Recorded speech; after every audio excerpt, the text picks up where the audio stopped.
Magandang hapon mga ka-idol Karudi. Dito tayo ngayon sa Aiga. Nakapila alas 6 sa ating alis sa bus number 1H. Yung dati kong bus ay binalik ako mga ka-Karudi. Ito po, sakay na. Alas 6 po ang alis natin.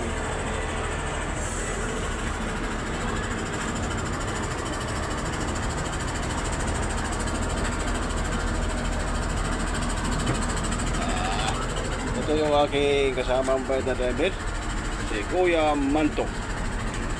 Pag walang katabi. Ito naman yung ating mga upuan sa ating bus. So,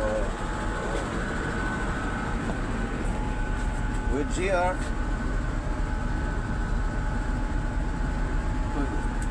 higaan namin. Yeah. With charging